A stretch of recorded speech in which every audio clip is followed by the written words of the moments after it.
cautelas necessárias para poder cruzar a linha de chegada. Porque a vitória, ela não está propriamente dita nem no início e nem no meio, é no fim. No final é que você é coroado. O salário vem no final do mês, pode até ter um adiantamento, porque lá Jesus faz um adiantamento aí para a gente, mas o salário mesmo vem no final. A coroação, a vitória, a recompensa maior e total, ou a plenitude da recompensa de Deus, ela vem no final. Hoje nós vamos ser premiados ao subir ao pódio.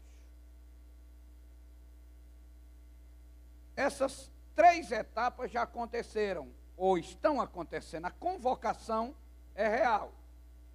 Fomos convocados e estamos na maratona. O desenvolvimento da corrida é necessário para cada um de nós. E a gente não pode perder o ritmo. As cautelas, ao ver a linha de chegada, é necessário para a nossa vida. Agora, só tem uma coisa que é futuro. É a coroação. Nós sabemos que, enquanto estamos aqui e executamos serviço no reino de Deus, nós somos abençoados e recompensados.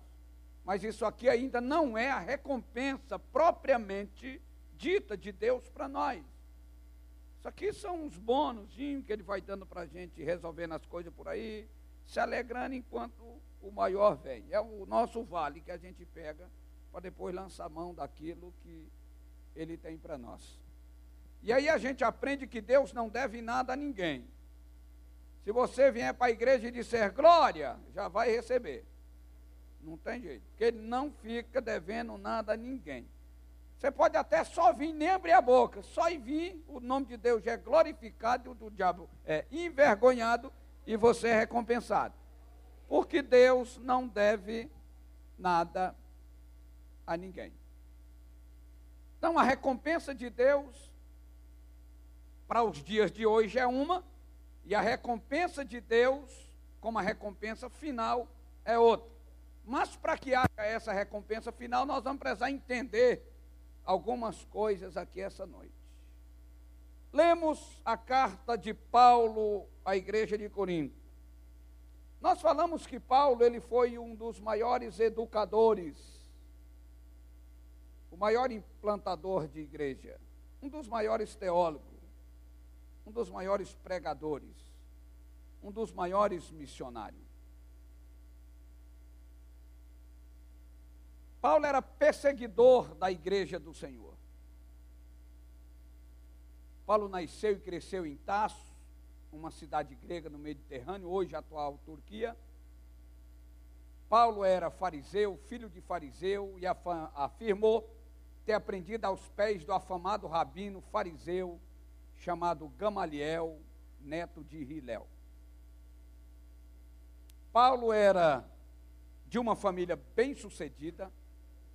Obviamente, Paulo era fluente em grego, hebraico, aramaico, e possivelmente falava o latim. E aí, ele, com toda essa capacitação, ele torna-se um perseguidor da igreja. A primeira vez que Paulo é citado na Bíblia é em Atos capítulo 7. Atos capítulo 7, ele vai receber, depois da morte de Estevão, as vestes do primeiro mártir da história do cristianismo, da história da igreja, aos seus pés. Jogam lá as roupas aos pés do jovem Saulo. A segunda vez que ele é citado é em Atos capítulo 8, e aí ele está em uma perseguição cerrada contra a igreja de Deus. A segunda vez que ele é citado é em Atos, a terceira vez é em Atos 9, e aí ele vai ter o encontro com o dono da igreja, Jesus. Saulo, Saulo, por que me persegue? Quem é, Senhor? Sou eu, o Senhor a quem tu persegues. E ali Paulo é transformado pelo Espírito de Deus. Quando a gente lê o livro do Atos, do capítulo 1 ao 12, todos os holofotes estão voltados para a vida de Pedro. Mas de Atos 13 até o 28, tudo é voltado para Paulo. O ministério de Pedro começa em Jerusalém. O ministério de Paulo começa em Antioquia. E aí você vai ver no capítulo 13, Paulo, após ser convertido, ser escalado pela igreja na sua primeira missão missionária. Mas aí ele está sob a tutela de Barnabé, porque o texto vai dizer, escolhe-me a Barnabé e a Saulo, não Saulo e Barnabé. E aí a gente aprende que qualquer novo convertido, independente do grau de conhecimento que ele tem aí fora, ou a posição que ele alcança, quando chega aqui é ovelha, é servo, tem que aprender. Então vai ouvir o professor da EBD, vai ouvir o irmão da célula, vai ouvir o pastor, o apóstolo, e vai ouvir aqueles que foram instituídos como líder diante dele. Paulo, grande entendido, agora está sendo comandado e está sobre o comando de Barnabé, até chegar o tempo dele assumir a liderança que Deus tinha para a vida dele. Então, Paulo, de perseguidor, ele passa a ser perseguido pela obra de Deus. Quando você lê Atos capítulo 16, ele vai estar na Macedônia, através de uma voz que ele ouve, passa a Macedônia, ajuda-nos. E por causa da pregação da palavra e da libertação do poder da palavra que acontece na vida de uma jovem, ele é preso. Paulo e Silas passam a ser presos. Mas ali acontece 3 coisas extraordinárias. Ali ele vai resgatar aquela moça das mãos do adversário. Ali a família do carcereiro vai aceitar Jesus. E logo mais, Lídia, a primeira crente da Europa, aceita a Cristo como Senhor. E a partir de então, a célula da igreja passa a começar na casa de Lídia. E eles começam a orar ali. Então Paulo está preso, mas não desestimulado. Diz a Bíblia que perto da meia-noite, um olha para o outro, e como quem diz assim, Paulo, eu estou triste. E o Paulo diz para Silas, mas, ô Silas, eu estou alegre. Mas como é que tu está alegre e eu estou triste? Não, é que a tristeza é por fora, mas a alegria é por dentro. Na minha carne há uma tristeza, eu estou preso, eu estou no tronco. Eu não sou sadomasoquista para estar feliz por causa da dor. Eu estou feliz pela alegria de Deus que está em mim. Então, dentro de mim tem uma alegria. Então, Paulo combina com Silas. Já que a gente somos os últimos crentes, tristes e alegres, então, para a tristeza, nós vamos fazer o quê? Quem está triste, faz o quê? Ora. E quem está alegre, faz o quê? Canta louvores. E aí, Paulo e Silas começaram a cantar e a orar. E aí, quando eles começam a cantar e orar, muda toda a história. Deus levanta do seu trono e move a terra em seu favor. O segredo da nossa vitória é no meio da adversidade enaltecer a majestade do Senhor. Porque o diabo, ele diz para Deus que a gente só serve a Deus porque Deus ajuda a gente. Foi isso que ele fez com Jó. Ele diz para Deus que a gente só serve a Deus porque Deus dá dinheiro para nós. Ele diz para Deus que a gente só serve a Ele porque Deus faz com que a nossa família seja abençoada. Ele diz para Deus que a gente só serve a Ele porque Deus tem cuidado de nós. E aí Deus vai mostrar através da vida de Jó tudo o contrário, que a gente serve a Deus não é simplesmente pelo que Ele faz, mas especialmente pelo que Ele é.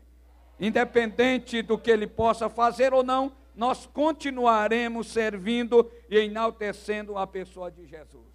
Quando você lê Atos capítulo 13 e 14, Paulo passa Derbe, Antioquia, Icônio, e ali ele é preso.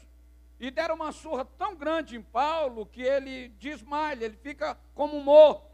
Pegaram Paulo pelas pernas e saíram puxando e jogaram ele fora da cidade na porta do monturo. Jogaram ele pela porta do lixo, como alguém que não servia.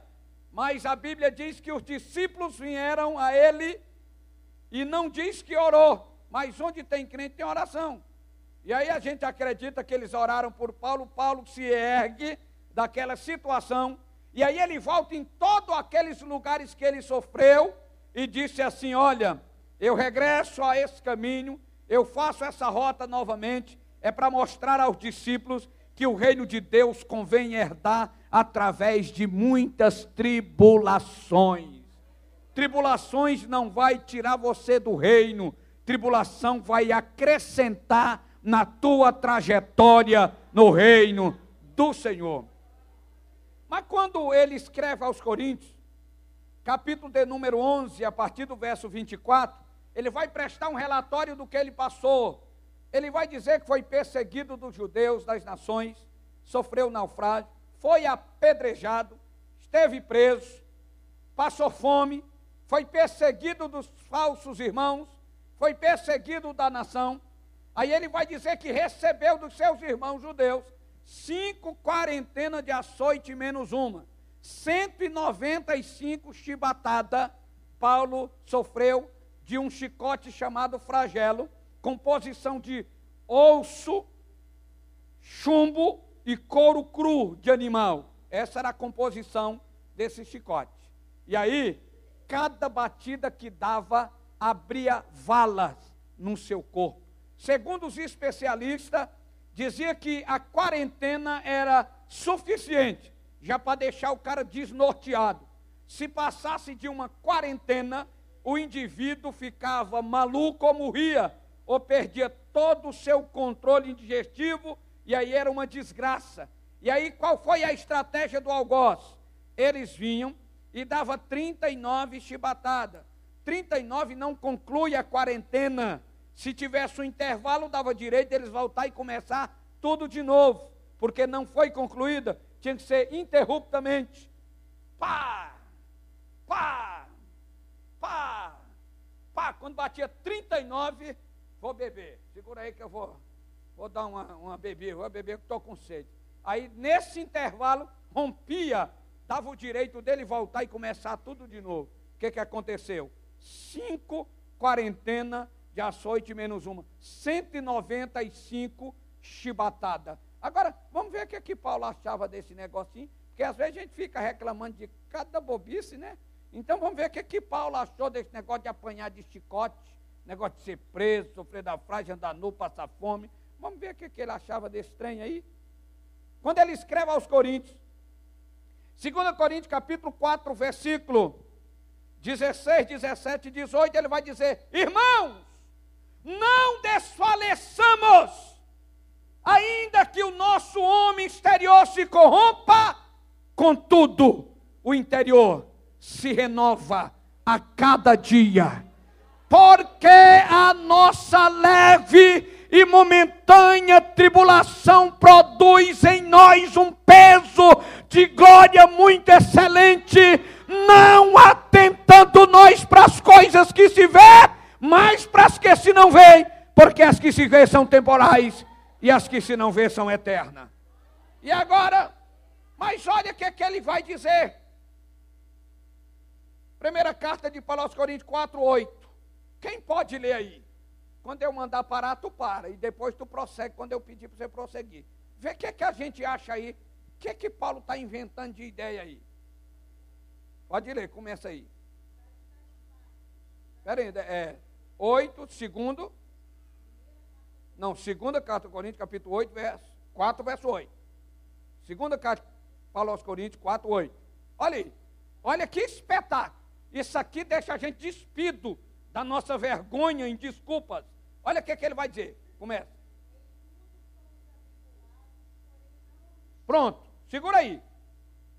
Em tudo somos atribulados, mas não... Peraí. Paulo está dizendo que eu tenho a capacidade de levar uma vida toda de tribulação. Paulo está dizendo que eu tenho a capacidade psíquica e física de levar uma vida toda de tribulação, mas de angústia, não. E aí o que acontece?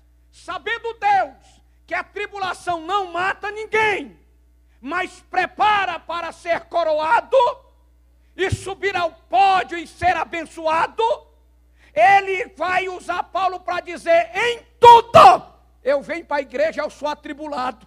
Eu volto para casa, eu sou atribulado. Eu vou para o trabalho, eu sou atribulado. Eu volto do trabalho, eu sou atribulado. Mas um momento antes da angústia chegar, Deus vai entrar com escape.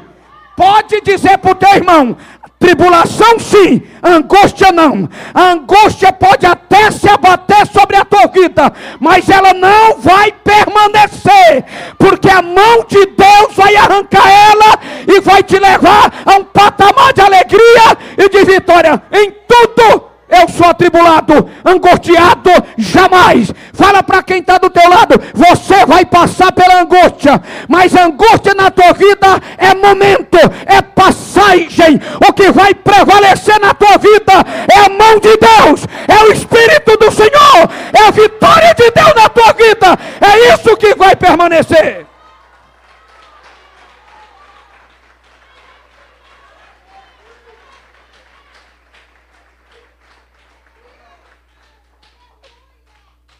Negócio chique é outro chique. Perplexo, mas não desanimado. O que é uma pessoa perplexa? É uma pessoa que está vivendo uma situação que ela não está entendendo. Deus, eu não estou entendendo. Eu sou fiel. Eu jejum, oro, coopero, ajudo as pessoas. E por que o negócio está assim? Você sabe que tem hora que fica embaçado para nós? Você sabe que tem hora que a gente faz tudo certo e dá tudo errado? E aí o que a gente vai fazer, gente? Tem gente que resolve fazer errado para ver se vai dar certo. Não! Continue fazendo certo, porque o Deus das coisas certas está esperando o momento certo para agir na tua vida de uma maneira extraordinária. Você pode não estar compreendendo aqui e agora, mas amanhã, quando Deus se revelar para você, você vai dizer: é verdade. Ah, se eu não tivesse ouvido aquela palavra naquela noite, ah, se eu tivesse precipitado as coisas, hoje a bênção de Deus não tinha me alcançado. Eu quero dizer: ei, irmão, você pode não estar entendendo, nem tudo a gente entende. Deus não é para ser entendido na sua totalidade, mas é para ser adorado na sua plenitude. Quando você não entender nada, adore a Deus. Quando você não entender nada, mesmo assim, glorifique o nome do Senhor. Perplexo, eu posso não estar entendendo nada. Desanimado não. E aí, a gente, o mais que ouve hoje é: e aí, fulano, que eu estou desanimado? Diga para o teu irmão: nunca mais repita isso. Diga assim: você está perplexo, você está tribulado, angustiado não, desanimado jamais. Deus é o nosso ânimo, o Espírito de Deus é a nossa força, a palavra de Deus é a nossa graça. Desanimado jamais. Passa para outro versículo, 9. Já que o negócio é chique demais aqui, eu estou querendo ficar chique assim lá, mas não está muito fácil não. Eu estou perplexo. Perseguidos, mas não desamparados. Ei, irmão, o papel do diabo é correr atrás da gente mesmo. Pastor, não entendo, o diabo está me perseguindo de uma maneira que eu não estou mais com... Irmão, peraí. Eu te falei que o único emprego dele é correr atrás da gente e perseguir. Nós somos perseguidos. Pastor, a irmã me entregou uma visão. E nessa visão, o diabo vinha atrás de mim. Pega e não pega. Toca e não toca. E aí eu faço o seguinte pergunta para você: como é que esse demônio infeliz é cabeludo? Se é, vai ficar careca. Está descansado? Vai ficar com meio palmo de língua para fora. Vai estar sempre correndo atrás de mim e não vai me alcançar. 1 João 4,4, maior é o que está em nós do que o que está no mundo.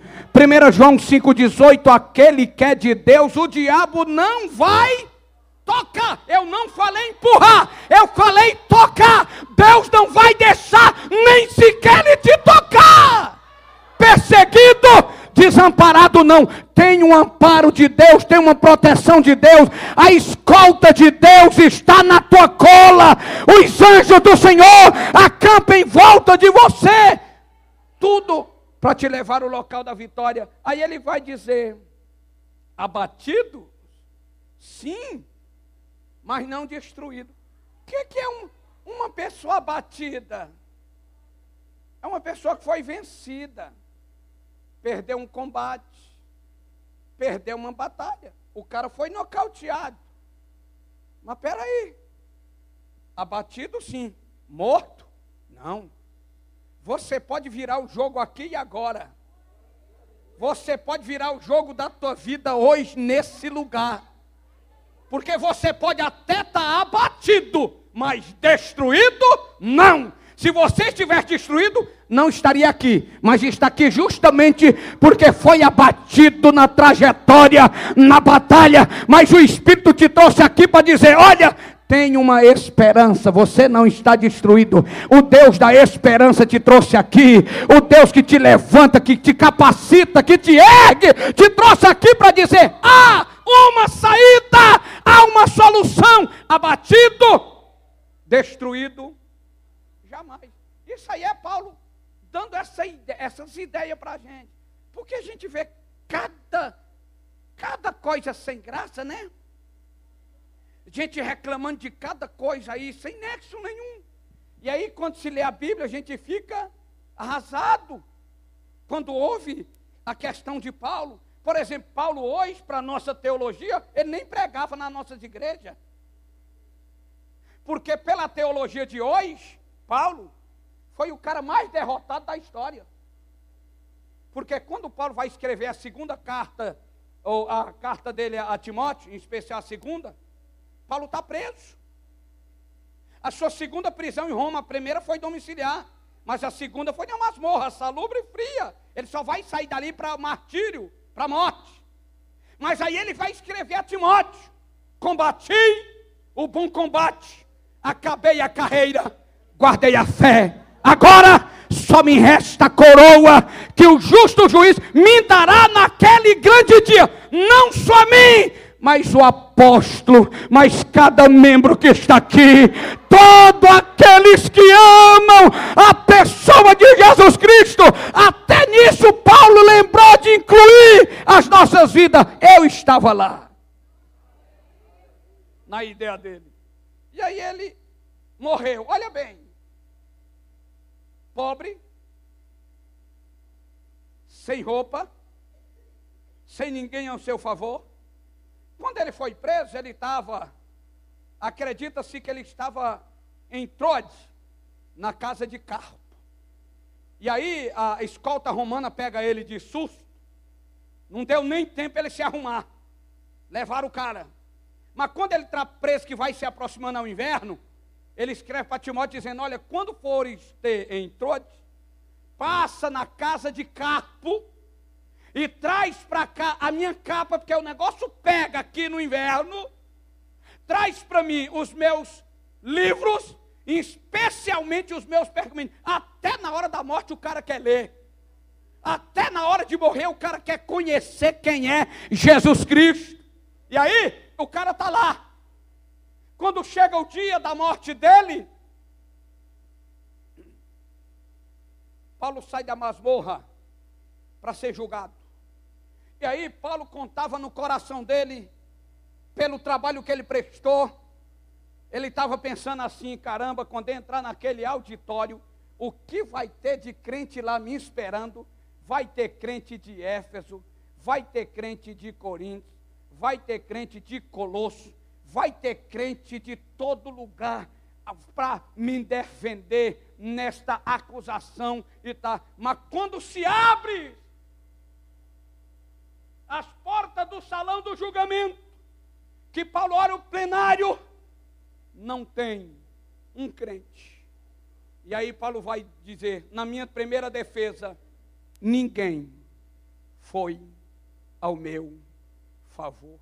O cara que fez tudo, deu tudo por todos, agora não tem um para defendê-lo. Mas ele vai dizer, mas Deus me assistiu. Irmão, todo mundo pode te desprezar, mas Deus não vai te desprezar.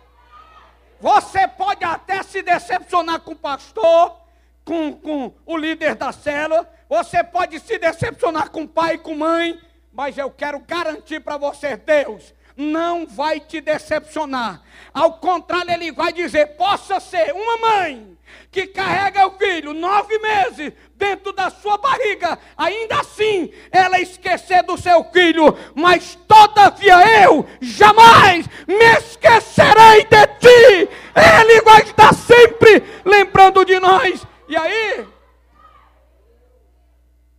quando o corpo de Paulo tomba na terra, se ergue na eternidade um santo, um guerreiro, um vitorioso, para ser coroado juntamente com a igreja naquele grande dia. Qual é o dia da coroação? E como é que a gente vai para o pódio? O cruzar-linha chama-se de arrebatamento da igreja. O arrebatamento da igreja é o cruzar-linha. O subir o pódio chama-se tribunal de Cristo. E é sobre isso que a gente vai falar aqui esta noite. O que é arrebatamento? Arrebatar é tomar para si com pressa, com força e com violência. O arrebatamento é comparado como puxar do manche do avião. O avião, quando ele pega aquela velocidade que atinge a velocidade de subir, ó, pum, puxa o manche, ele, pum. Isso é o arrebatamento da igreja. A igreja, ela está indo e cada dia mais ela está pegando velocidade. Na graça, no conhecimento, no entendimento, no gozo de Deus, na comunhão do Espírito, na comunhão da igreja, até chegar a hora em que Cristo vai levar a sua igreja. E aí, olha o texto que a gente leu aqui em Apocalipse, capítulo de número 3, verso 11, vai dizer: eis que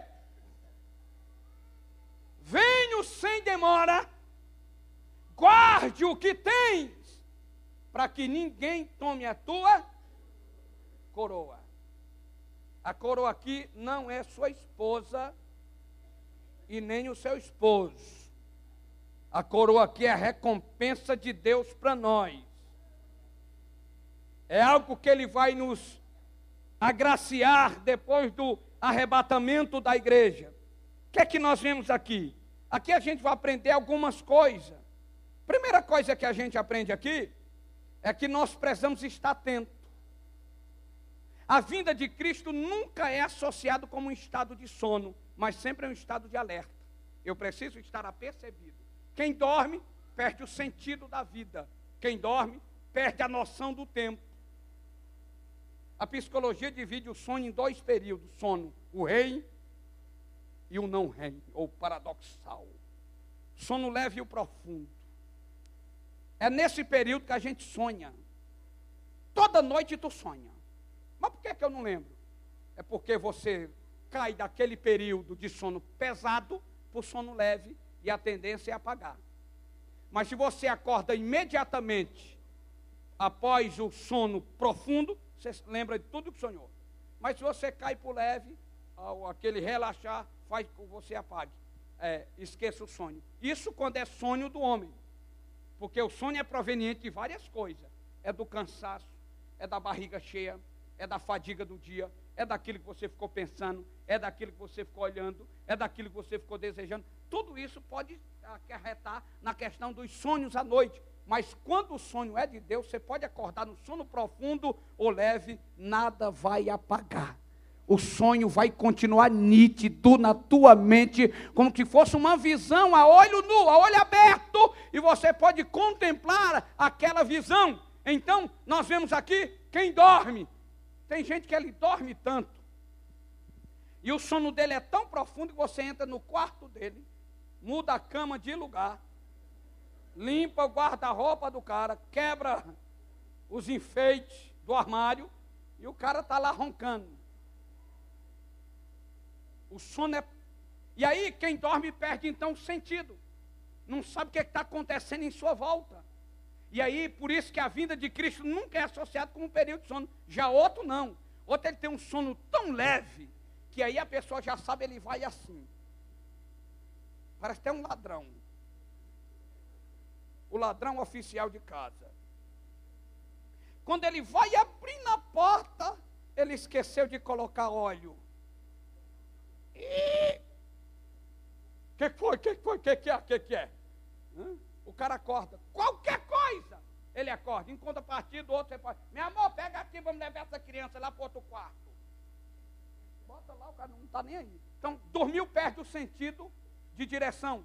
Por isso que a Bíblia vai dizer, não dormimos, pois, porque a nossa salvação está mais próxima do que quando nós aceitamos a fé. Jesus Cristo está voltando para buscar a sua igreja, para a sua igreja ser arrebatada, e aqui ele vai dizer, venham sem demora. E aí a gente vai aprender alguns detalhes aqui. Primeiro, venham, e aí nós temos a primeira coisa, a certeza da volta de Cristo. Venham, primeira coisa que você vê, bota o versículo, perfeito. Venham, primeira coisa, certeza, independente do que você ache, ou entenda, ou acredite, Jesus vai vir. Pastor, eu não creio. Ele não precisa da nossa crença para voltar. Ele virá, independente da gente crer ou não. A nossa crença não é para ele vir, a nossa crença é para sermos salvos nele. Mas ele virá. Agora o diabo, querendo ou não, ele virá e levará a igreja. Cabe eu e você ser a igreja de Cristo quando ele vier. Então, independente de qualquer coisa, mas eu não acredito mais, esse negócio que Jesus vem, olha, ele não está preocupado se você acredita na volta dele ou não. O que ele quer é que a sua igreja esteja preparada para encontrar com ele nos ares. Essa é a missão da igreja, se preparar. Então ele vai dizer, venham, ou seja, a certeza da volta de Jesus. Independente de qualquer coisa, ele virá. Quando? O dia e a hora ninguém sabe. Tem muita gente profetizando aí acerca do dia que ele vai voltar. E tem até crente entrando nessa. A Bíblia diz que é como um relâmpago sai do Oriente ao Ocidente. Assim será a vinda do Filho do Homem. Não dá tempo nem de beijinho, beijinho, muito menos de tchau, tchau. É num abrir e fechar de olhos. É num momento, unidade indivisível de tempo. Cristo levará a sua igreja. Então, primeira coisa, venham. A certeza da volta dele. Segundo, sem demora. Sem demora, a urgência. Mas por que ele não veio ainda se ele vem sem demora? É que o tempo de Deus, eu expliquei aqui, é diferente do nosso tempo. A dinâmica do tempo para Deus é diferente da dinâmica do tempo para nós. Ou seja, a última hora começou desde a aparição de Cristo aqui na terra, quando o Verbo fez carne e habitou entre nós. No tempo do homem nós já estamos em mais de 2000 anos. No tempo de Deus eu não sei nem se está em segundo ou em minuto, porque se há 2000 anos atrás estava em 1 hora, e agora eu não quero nem saber qual o tempo. Eu só sei que está pertíssimo de Cristo voltar, porque os sinais indicam a volta de Jesus. Então ele está dizendo, venham sem demora. E aí a gente vê a urgência da volta de Jesus. E aí, terceiro lugar que a gente vê aqui, guarde o que tem. Terceiro, o conselho da volta. O que a gente tem? Nós temos fé, nós temos comunhão, nós temos contato com Ele, nós temos o nome escrito no livro da vida, nós temos saúde espiritual, nós temos vida em Cristo. Tudo são coisas que temos, que o adversário quer tomar de nós. Por quê? Porque aí ele vai dizer, para que ninguém tome a tua coroa. ninguém aqui tem a coroa. Tem aquilo que vai trocar pela coroa. Agora, se aquilo que nós temos para naquele dia apresentar ele para receber a coroa, a gente perder, automaticamente perdeu a coroa. É por isso que ele vai dizer: guarde o que tens, para que ninguém tome a tua coroa. E aí é o conselho de Paulo para nós. Então, arrebatamento. Paulo vai explicar como é que funciona. Ele vai dizer: o mesmo Senhor descerá do céu. Por que descerá do céu? É porque foi para lá que ele foi. Primeiro, ele virá porque ele veio. É segunda vinda porque a primeira já aconteceu. Quando ele permeou essa terra aqui, foi a primeira vinda. Aí em João 14 ele disse: eu vou preparar lugar. E aí ele foi. Porque em Atos capítulo 1, versículo 9, a ascensão de Cristo, você vai ver ele sendo assunto ao céu. Em Lucas capítulo 24, 49, quando ele chega, a partir do 13, quando ele chega em Emaús, que se dá a conhecer, ele some. Cadê Jesus? Não sei. Onde ele foi? Não vi. Desapareceu, se perdeu. Para onde foi? Agora, na ascensão dele, ele fez questão de ser e subindo lentamente. Para quê? Para que todo olho contemplasse. E os discípulos ficaram anestesiados, vendo Cristo subindo, subindo, subindo, e eles ficaram de boca aberta. Daqui a pouco uma nuvem ocultou, e eles ficaram assim. Aí daqui a pouco desce os anjos e disseram assim: varões galileus, por que estáis olhando para o céu? O mesmo Senhor que viste subir, da mesma forma que vocês viram subir, ele vai descer. Então ele virá, porque ele já veio e ele foi. Quando você lê ali, você vê a ascensão de Cristo. Mas lá, no Salmo 24, é profetizado a ascensão de Cristo com direito à entrada dele na eternidade. E aí ele vai dizer: levantai, ó porta, as vossas cabeças, levantai, ó entradas eternas, que vai entrar o Rei da Glória. Quem é esse o Rei da Glória? É o Senhor, o Deus poderoso na guerra. É o Senhor poderoso na batalha. Levantai, ó porta, as vossas cabeças, levantai, ó entradas eternas, que vai entrar o Rei da Glória. Quem é esse o Rei da Glória? É o Senhor dos exércitos, é o Deus poderoso na guerra. Ele é o Rei da Glória, a eternidade, recebendo o nosso Cristo lá, depois da sua morte aqui na terra. E por isso que agora Paulo vai dizer: o mesmo Senhor descerá. Aí você pode delirar na Bíblia. Que mesmo? O mesmo da manjedoura. O mesmo que Isaías profetizou. O mesmo que há 12 anos disputava com os médicos ou os doutores no templo. O mesmo que estava no Rio Jordão e o céu se abriu, o Espírito veio sobre ele, uma voz bradou e disse: esse é o meu filho amado em quem eu tenho prazer. É o mesmo que João disse: importa que ele cresça e que eu diminua, a ele segui. É o mesmo que curou o cego de Jericó, é o mesmo que libertou o Zaqueu, é o homem que tratou da mulher samaritana, é o homem que cuidou da mulher adúltera, é o mesmo Senhor. Não virá representante, ele mesmo virá pessoalmente para buscar a sua igreja, a sua noiva amada, e morar com ele nas mansões celestiais. E aí Paulo vai dizer: o mesmo Senhor descerá do céu com alarido de trombeta e voz de arcanjo. E você não vai fazer uma festa dessa natureza que os vizinhos não ouçam. Com trombeta e voz gritante, os vizinhos vão ouvir. Mas essa é uma festa tão especial que só um grupo de pessoas ouvirá. Ele vem com voz de barulho de trombeta e voz de arcanjo. Um barulho estarrecedor. Pastor, vai dar. Não. Só quem vai ouvir. As únicas pessoas que ouvirão são aqueles que estiverem com seu ouvido afinado ao diapasão do Espírito. Esse barulho não é para o mundo, esse barulho é para a igreja.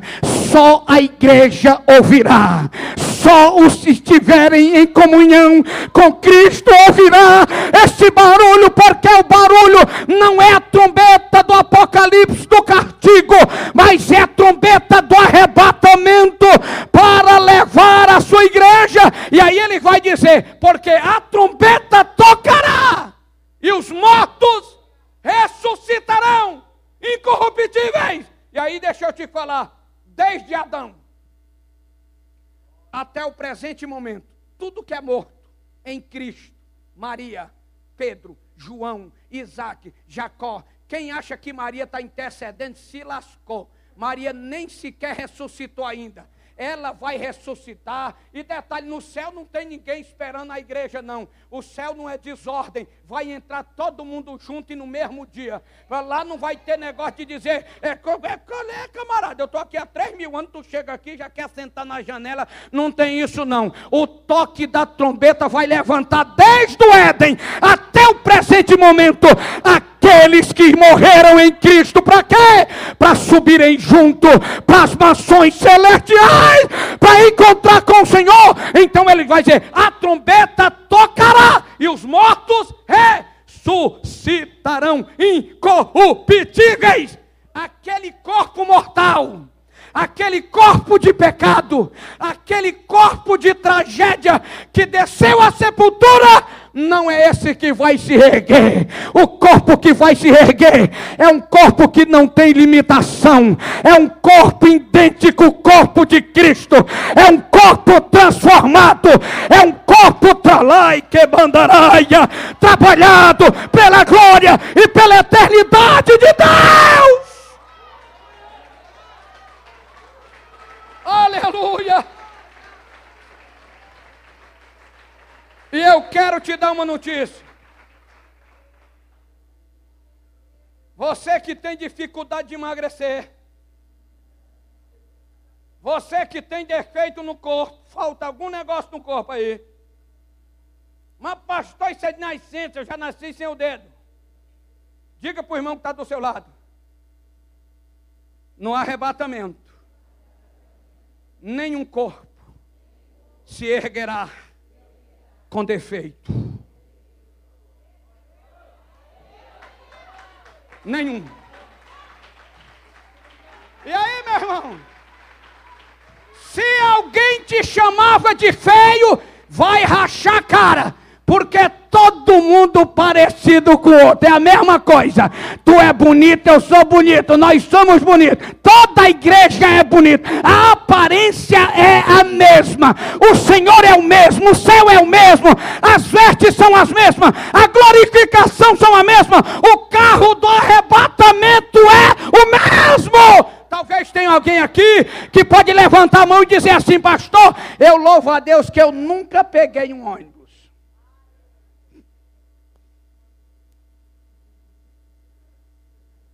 Agora, não tem jeito, meu irmão. Você vai pegar um lotadão. Você vai pegar um lotadão com todo esse povo aqui. Se quiser, não quiser, vai ficar. O bonde de Deus vai vir. O lotadão para pegar os salvos vai chegar. E aí não tem negócio. E aí, qual é a minha classe? Eu digo, a classe do salvo. E a minha do salvo, e a tua do salvo, e a minha do salvo, e a minha do salvo. Então é todo mundo da mesma classe. Vai todo mundo entrar lá. Então primeiro o que vai acontecer? A trombeta vai tocar. Tem gente que pensa assim que vai acontecer. Eu estou aqui, daqui a pouco... Peraí.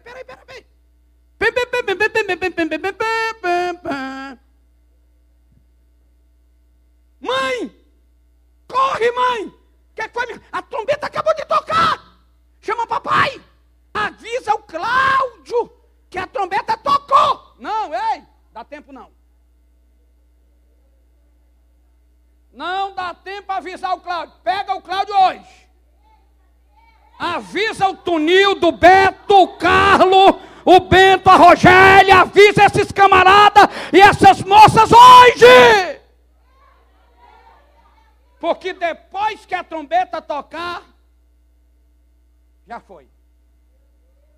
E aí, simultaneamente, os mortos ressuscitarão. Aí tem gente que pensa assim, que está assim, a trombeta tocou e diz, opa, vamos se preparar, prepara. Olha, olha, vovó! Vovó! Não tem nada disso não. Nada disso. É tudo rápido. E nós seremos transformados. E olha o que é que ele vai dizer. Não abrir e fechar de olho, para não dar tempo de se arrepender e querer ficar. Eu estou te falando. Se Jesus marcasse hora de pegar a sua igreja, ele ia voltar com um bonde quase vazio. Porque nós somos ruins de horário. É sério, a gente marca 7, chega 7h30. Pô, pastor, é cedo. O pastor diz, então tá bom, vamos mudar para 8. Aí o povo chega 8h30. Mas pastor, pode botar para 10, chega 10h30, não tem jeito. É vício. Virou vício. Viciado em chegar atrasado. Se ele não chegar atrasado, o culto para ele não é legal. Então Jesus não marcou tempo. Tem que estar antenado ao toque da trombeta. Pá! Trombeta tocou. Mortos ressuscitarão primeiro e nós, os vivos, seremos transformados num abrir e fechar de olho. Imagina, você está aqui quando de repente começa a sumir toda essa bagagem, essa carcaça física, pesada, cansada, com dor, porque tem uma época que não tem jeito. O kit com dor te alcança. Aí é com dor aqui, com dor ali, com dor lá. É o kit com dor. Tem uma idade aí que o kit chega, não tem jeito. Ele já diz, ó, que te quero, que estou contigo e tudo mais. É o kit da... Mas nesse dia não. Todo o teu corpo transformado de aquilo que era corruptível vai ser transformado. Aí agora Paulo vai escrever aos Coríntios dizendo o seguinte: eis que vos digo um mistério. Capítulo 15, 52, 51 diante. Eis que vos digo um mistério. Ele aqui não vai falar de coisa misteriosa. Ele vai falar de mistério mesmo. Eis que vos digo um mistério. Nem todos dormiremos. Ou seja, nem todos vamos morrer. A morte física, mas todos seremos transformados. No momento, no abrir e fechar de olhos. Porque a trombeta soará e os mortos ressuscitarão incorruptíveis e nós seremos transformados. Porque convém que aquilo que é corruptível se revista da incorruptibilidade e aquilo que é mortal se revista da imortalidade. Porque quando aquilo que é corruptível se revestir da incorruptibilidade e aquilo que é mortal se revestir da imortalidade, então cumprir-se-á a palavra que está escrita: tragada foi a morte na vitória. Pergunta para o teu irmão, tu conhece a morte da morte? Pergunta para ele. Você já ouviu falar na morte da morte? Aí ele vai dizer: quando aquilo que é corruptível se revestir da incorruptibilidade e aquilo que é mortal se revestir da imortalidade, cumprir-se-á a palavra que está escrita: tragada foi a morte na vitória. Sabe qual é a morte da morte? É o triunfo da igreja. É o arrebatamento da igreja, é a igreja saindo aqui, é o triunfo de Cristo sobre o seu povo na terra. Aí diz: ó morte, onde está a tua vitória? Ó inferno, onde está o teu aguilhão? Cadê, inferno, a tua força? Cadê a morte, a tua vitória? Mas graças a Deus que nos dará vitória por nosso Senhor e Salvador Jesus Cristo. Portanto, meus amados irmãos, sede firmes e constantes, sempre abundante na obra do Senhor, sabendo que o vosso trabalho não é vão no Senhor. Para isso acontecer, tem que acontecer algo chamado de princípio de dores. É o que a gente passa. É o aperto antes da igreja ser tomada. A gente já está nesse aperto, nessa dificuldade. Nós vivemos num tempo que quem adota o que é certo é o errado. Mas quem adota o que é errado é o certo. Então a gente vive num tempo de inversão de valores. Se você trabalha em prol do zelo e da família, você é errado. Mas se você abraça tudo que é desgraça que vem destruindo a família, você é certo. Então a gente vive nesse tempo de inversão de valores, e aí é muito complicado. E a Bíblia já diz que há de por se multiplicar a iniquidade, o pecado, o amor de muito se esfriaria. E alguns sinais fortes que demonstraria esse tempo, fala de guerra, rumores de guerra, pai contra filho, filho contra pai, reino contra reino, irmão contra irmão, nação contra nação, fome, terremoto em vários lugares. Isso são sinais negativos que a igreja vai aprender e saber que o Cristo vem. Mas tem 2 sinais positivos para a igreja. No último dia, diz Deus, eu derramarei do meu espírito sobre toda a carne. Sempre foi assim. Enquanto o mundo e o ímpio que luta contra Deus está no perrengue, Deus está cobrindo o seu povo de glória. Deus está cobrindo o seu povo de graça. Enquanto o mundo está auto se destruindo, nós estamos aqui em plena quarta-feira para receber o poder do Espírito do Senhor, que Joel vai dizer, eu derramarei do meu Espírito sobre toda a carne. Os vossos filhos e as vossas filhas profetizarão, os vossos jovens terão visões e sonharão os vossos velhos. E esse derramar, ele trabalha de 3 maneiras. Primeiro, o derramar do Espírito, ele age na área da regeneração. O que é isso? Trazendo a vida divina em nós. Antes, bem lá atrás, muito atrás, o nosso pessoal ensinava que o batista tradicional não tinha o Espírito Santo. E como eu ouvi isso dos nossos plebeanos? Como eu vi? E hoje a gente vê que não é assim. Para ter o Espírito Santo, só precisa receber o Senhor na sua vida. E o Espírito Santo vem e trabalha na área da regeneração, convencendo o homem do pecado, da justiça e do juízo. Batismo com o Espírito Santo é outra coisa, não salva ninguém, é dotação de poder. Agora, cá aqui para nós, se tu é batizado e está pior do que o que não é, tu toma jeito, crente. Tu toma jeito, porque quem é batizado tem que ter um que a mais. A pressão dele tem que ser, não é álcool no tempo frio, pegando no empurrão, não, tem que ser a diesel, com aquele grito e aquela fumaça lá atrás, não, fogo da parte do Senhor, né? Então, tem algo a mais, porque senão não é dotação de poder, não é certo, apóstolo? Senão não é dotação, e senão não adianta nada. Se eu agir igual o que não é, então quem não é vai querer. É por isso que o povo não quer. Não está nem aí mais, porque não vê diferença. O batizado com o Espírito Santo está tipo galinha da Angola. Estou fraco, estou fraco, estou fraco, estou fraco, estou fraco, estou fraco. Para com isso, gente. Eu sou forte, porque o Espírito Santo de Deus habita em mim. Eu sou forte porque a palavra de Deus habita em mim. É o Espírito de Deus que nos fortalece, é a palavra de Deus que nos fortalece. Então a primeira área do derramar é na área da regeneração. Segunda área, batismo com o Espírito Santo. Sim. Em meu nome falarão em outras línguas. Peraí, alguém não crê, mas isso não é problema de crer, é o que está na Bíblia.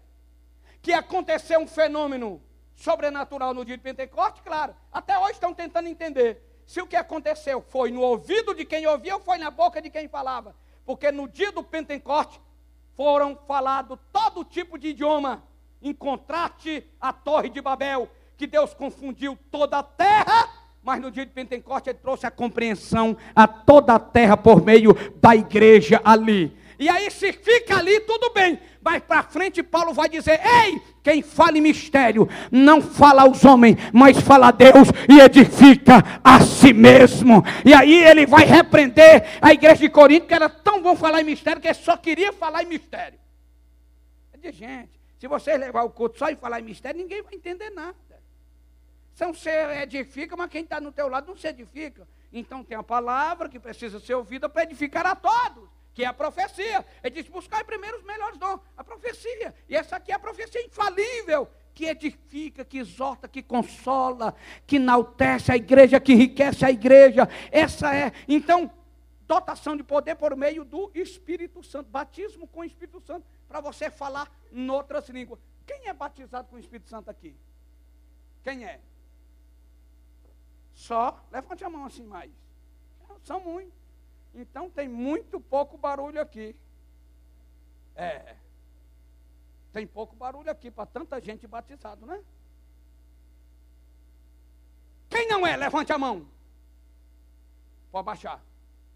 Quem não é e crê, levante a mão. Diminuiu, mas tem.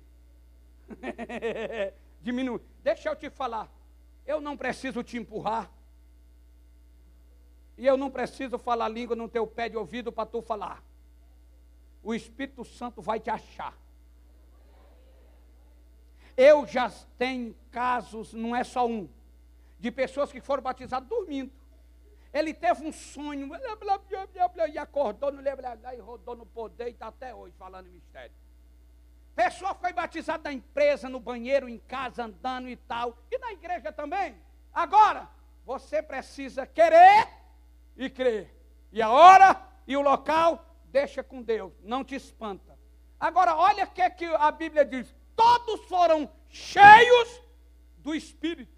E começaram a falar. Onde é que está o problema de tantas pessoas não ser batizadas? É porque elas são até cheias. Mas acha que é o Espírito Santo que tem que falar. Ei, para de bobeira. Está a Bíblia te falando. A Bíblia diz, eles começaram a falar. Você é cheio e quem fala não é o Espírito Santo. Quem fala é você, rapaz. Mas o que é que eu falo, pastor? O Espírito Santo vai colocar no teu coração e na tua mente. E vai para a boca. Mas eu tenho medo de não ser, meu irmão. Bota esse negócio para fora. Se não for, só vai ser hoje e nunca mais. E se for, vai ser no próximo culto, e no próximo culto, e depois de novo, e no próximo. Mas o Espírito de Deus colocará na tua mente e no teu coração aquilo que você tem que falar. Mas pastor, não estou entendendo. Eu não estou falando que você entende. Se você entendesse, não era mistério. Você vê aquele vaso que te entrega o recado e depois, quando vê que você não entender, diz, é mistério, varão. É mistério. Ué, por que você veio me entregar mistério, cara? Eu não sei decifrar mistério. Mistério é com Deus. Então, pede para Deus vender o mistério e depois você passa para mim aí, né, por favor. Mistério é coisa. Se eu entendesse, então, segunda área do derramar. Terceira área, salvação de alma. Em grande escala. O poder de Deus. E nessa, teu pai está dentro. Teu filho, tua mãe, teu irmão. A tua família é promessa de Deus. A tua família está dentro da salvação de Deus. Eu quero crer, eu creio piamente que o Espírito de Deus está te capacitando aqui como um canal de bênção que vai levar a salvação de Deus para aquela casa, através do teu falar, do teu agir, através do teu proceder. A mão de Deus virá sobre a tua vida, te capacitando com graça. E aí nós vemos que o arrebatamento, ele acontece dessa seguinte maneira. Depois do princípio das dores, que é o aperto, vem um arrebatamento. Depois que a igreja vai ser arrebatada, aí sim, o arrebatar é o cruzar a linha. E o pódio é o tribunal. Logo depois do arrebatamento, a igreja será conduzida a um lugar chamado de tribunal de Cristo. Nesse tribunal, grave bem, não tem pecado e nem pecador. Porque imagina se tivesse pecado ou pecador lá. Imagina depois de um corpo transformado, glorificado, você chegar diante de Cristo e dizer, cara, desculpa que eu errei, mas você vai ter que voltar. Pega aquele teu corpo velho que está ali, deixa o meu aí. Não deu certo. Não, peraí. É por isso que nesse tribunal não se julga pecado, não se julga pessoa, são simplesmente obras. É aí onde a igreja vai ser galardoada e vai receber as coroas. E aí 6 obras são julgadas nesse tribunal. 3, primeira, madeira, feno e palha. Eu falei o quê? Madeira, feno e palha. Eu falei o quê? Que obras são essas? Obras feitas por contenda, por vanglória, obras feitas para aparecer, obras feitas para dizer, eu fiz, eu, tudo mais e tal. Essas obras automaticamente se desfarão diante da grandeza do nosso Senhor. Serão como uma palha desaparecerá, não tem galardão. É aquilo que Jesus em vida na terra falou assim: olha, se vocês fizerem coisa para as pessoas aplaudirem vocês, na verdade já receberam o vosso galardão. Qual foi o galardão? Os aplausos, ou reconhecimento. E aí tem uma música que diz que eu não preciso ser reconhecido por ninguém. Tem dois lados. Primeiro, eu não preciso ser reconhecido por ninguém aquilo que eu faço para Deus, mas aquilo que eu faço por homem eu tenho que ser reconhecido sim. Ninguém vive na terra sem reconhecimento, e a gente vive e existe para reconhecer uns aos outros e o que um e o que o outro fez. Quando diz eu não preciso ser reconhecido por ninguém, é que eu não preciso de aplauso quando a obra é de Deus, e a ferramenta é de Deus, e o dom é de Deus, e a graça é de Deus. Eu não estou nem aí se você vai aplaudir ou não. A honra e a glória e o louvor é para a pessoa de Jesus Cristo. Essa obra sim, essa obra está incluso na obra de ouro, prata e pedras preciosas. 6 obras: madeira, feno e palha, não tem galardão. As outras 3, ouro, prata e pedras preciosas, essas são obras feitas para a glória de Deus. Teu nome nunca foi citado daqui, porque tu é um contribuidor, mas está no livro do céu. Teu nome nunca foi para uma placa de outdoor, anunciando que você é o cara naquela festividade, mas teu nome está no livro da vida. Talvez a grande maioria não conheça você, e nem o teu endereço, mas no livro está escrito tudo. Aonde tu mora, a distância que tu mora, a dificuldade que tu tem, e você será recompensado pelo Senhor, porque diz Paulo, o nosso trabalho não é vão no Senhor. Seremos galardoados. E aí, Paulo vai dizer o seguinte: se esperarmos em Cristo, só nessa vida, somos os mais miseráveis dos homens. Se você não acreditar em recompensa futura, se você não acreditar em galardão, em eternidade, você é um miserável. Diz a Bíblia, não sou eu não, para você não ficar chateado comigo. Fico chateado com a Bíblia. Você rasga a sua, queima, deixa a minha quieta, eu vou ler. Então ela vai dizer, não, eu estou aqui, eu usufruo das coisas que tem aqui, eu uso o dinheiro, mas o dinheiro não me usa, eu uso o trabalho, mas o trabalho não me usa, quem me usa é Deus, eu sou de Deus, eu vivo para Deus, eu priorizo Deus, a casa de Deus, a obra de Deus. Então, sabe o que vai acontecer? Eu serei recompensado pelaquilo que eu fizer para o Senhor. E aí, deixa eu falar uma coisa, a Bíblia nos instrui a fazer para o nosso patrão como que faz para Deus. Ah, mas meu patrão é macumbeiro, e daí? Faça para ele como estivesse fazendo para o próprio Deus. E tem crente que ele é tão medíocre que ele diz, eu não coopero porque é para o pastor. Eu não ajudo porque é para o pastor. Espera aí, gente. Se a Bíblia manda a gente ajudar o nosso patrão, ele não está falando que é crente. Ele não está falando isso. Como se fosse o próprio Deus. Então, meu irmão, nós cooperamos aqui porque nós cremos lá.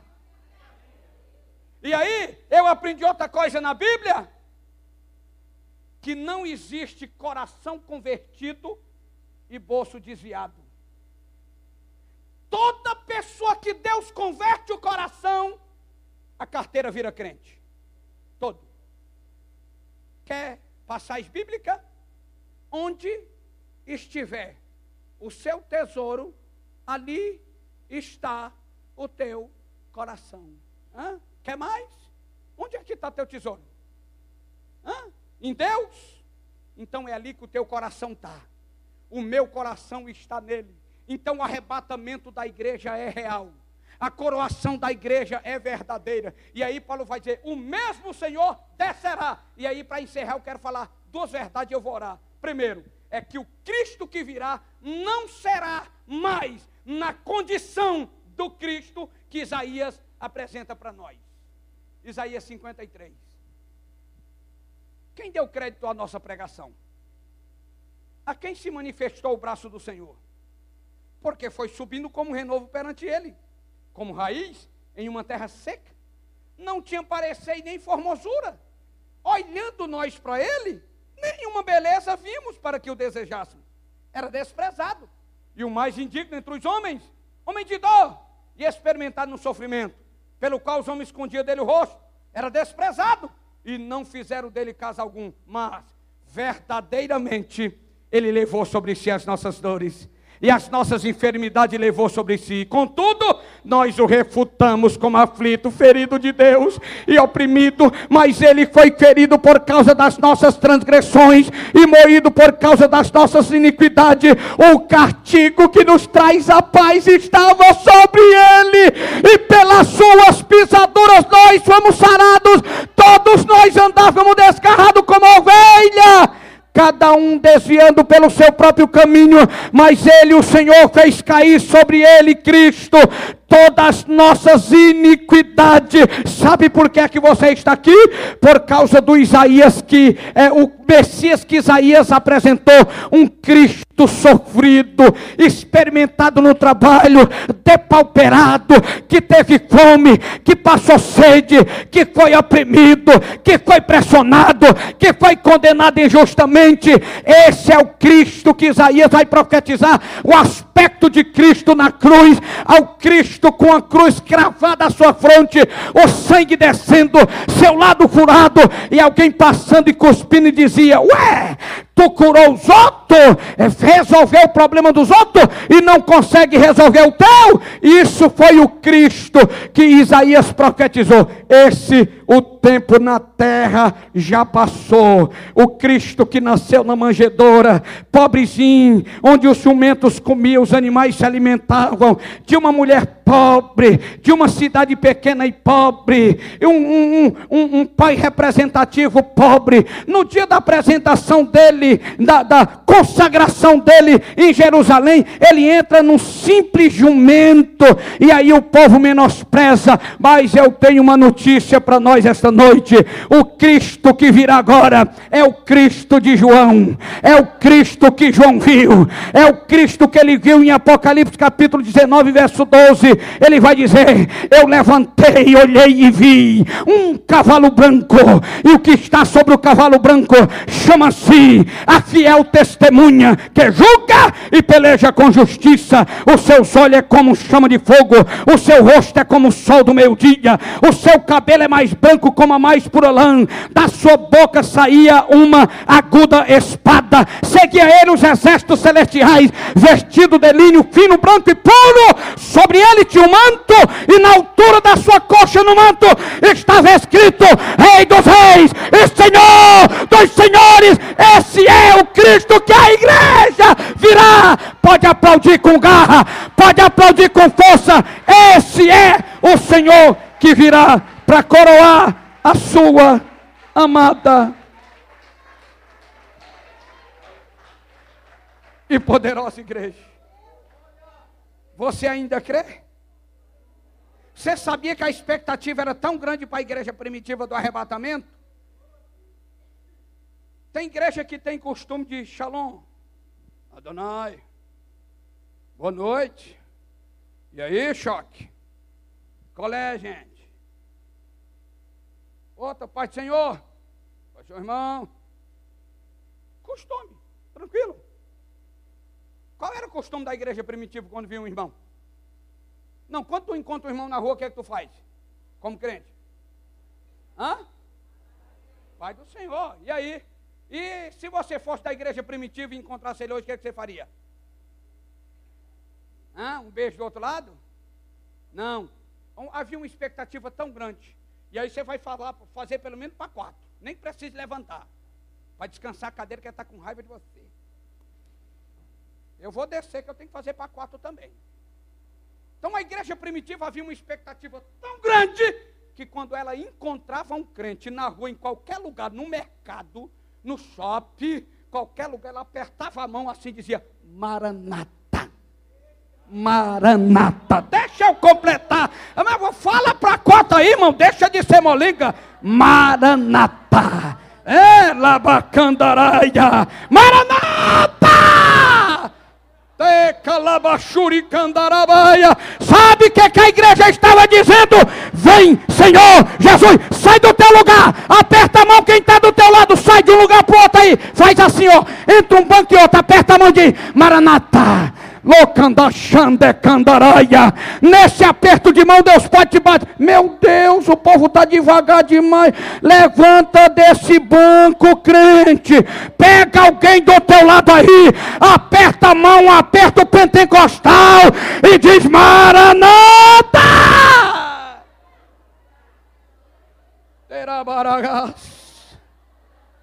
Aleluia. Pode ser hoje. Pode ser hoje a volta do rei. Ah, que fosse esta noite. Ah, que fosse agora, justamente agora. Lebaragaia, quem sente na alma a presença do rei, quem pode, quem tem, quem consegue sentir. Pode louvar, varão, louva um hino aí.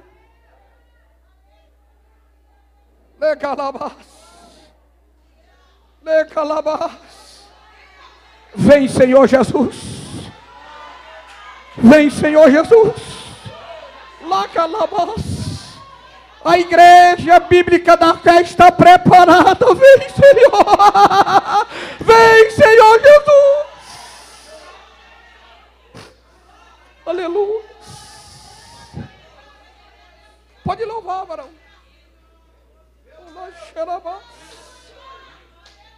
Oh, aleluia. Aleluia. Você iria? Se ele voltasse agora, você iria? Se a trombeta tocasse agora, o lugar que ficaria vazio seria o seu? Se a trombeta de Deus tocasse agora, será que o lugar que ficaria ocupado seria o seu?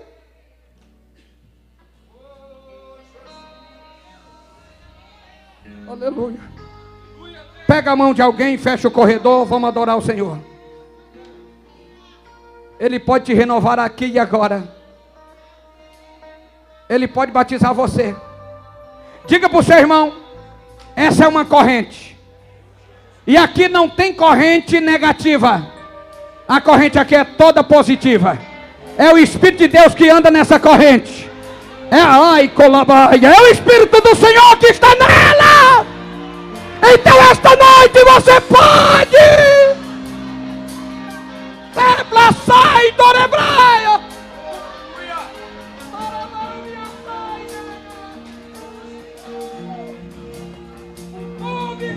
Jesus, meu Deus, Jesus,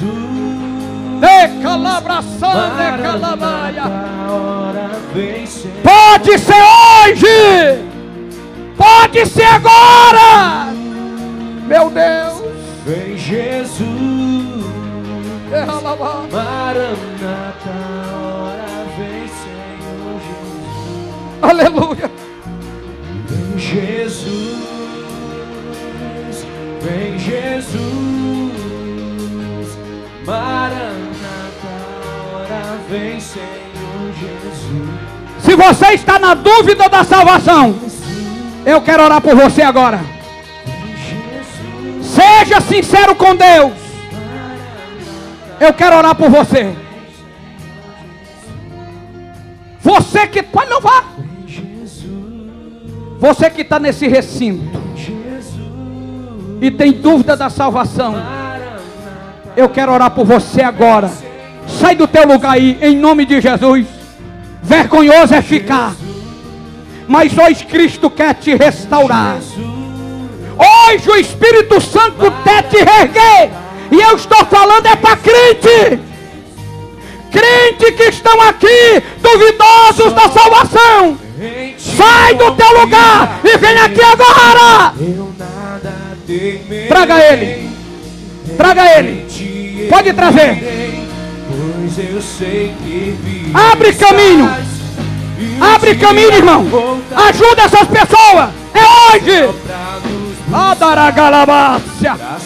Você não pode sair daqui duvidoso da sua salvação com Deus. Confiarei, eu nada temerei. Em frente eu irei, pois eu sei que vive estás e um dia voltarás do céu para nos buscar. Aleluia. Pra sempre reinará.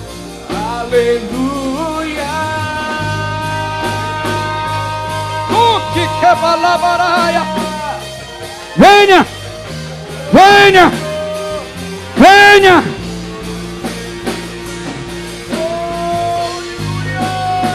Aleluia.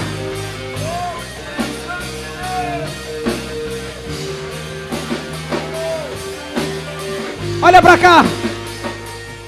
Tem crente que deveria estar aqui. Saia desse patamar, venha para o altar de Deus. Ele quer te restaurar hoje, aqui e agora. Você não pode sair daqui conturbado em relação à tua salvação. Quem tem ouvido, ouça o que o Espírito diz à igreja. O Espírito do Senhor quer te restaurar aqui hoje. Se tem alguém aqui que quer renovar a aliança com Deus também, que está afastado,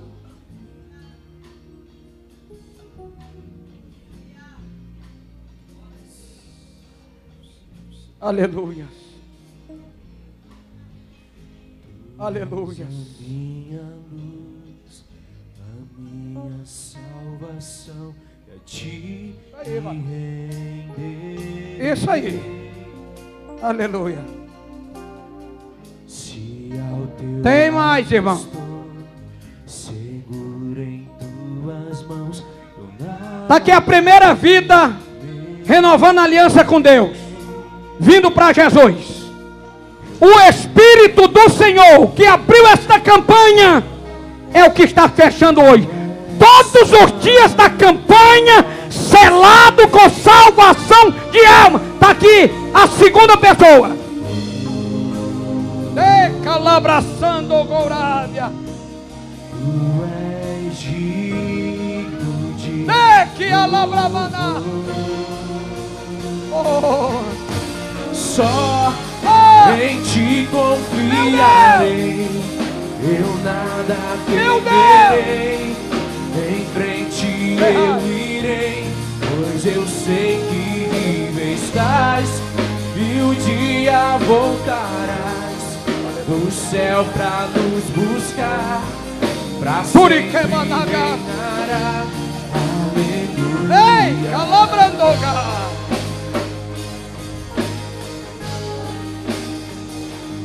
Aleluia. Jesus, Vem, Jesus. Jesus. Jesus pode voltar para algum de nós hoje, hein?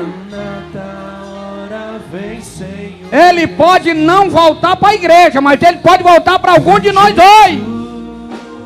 Então hoje é dia da gente sair daqui 100% garantido da nossa salvação. Aleluia. Está aqui essas vidas aqui. Olha para cá, moça. Você já está na igreja, veio só pegar um poder mais, não é isso? E essa moça bonita aqui, você também? Já está firme? Não? Já está voltando para Jesus hoje, né? Maravilha. Olha que delícia de cabelo dessa menina, rapaz. Aplauda ao Senhor para essa morena linda. E a senhora? Renovando a aliança com Deus?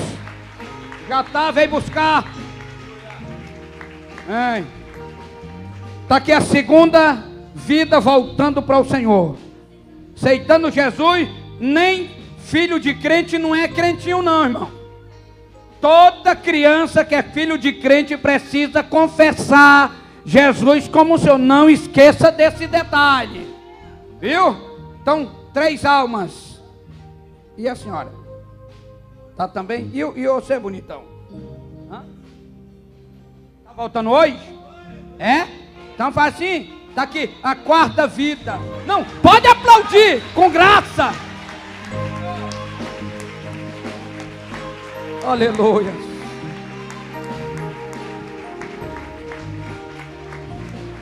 Ó, os líderes de célula, quando vê isso aqui, chega o olhinho dele e brilha. Chega, já brilha, é meu. Aleluia. Oh, Jesus. Irmãos, isso é o maior milagre que pode acontecer num culto.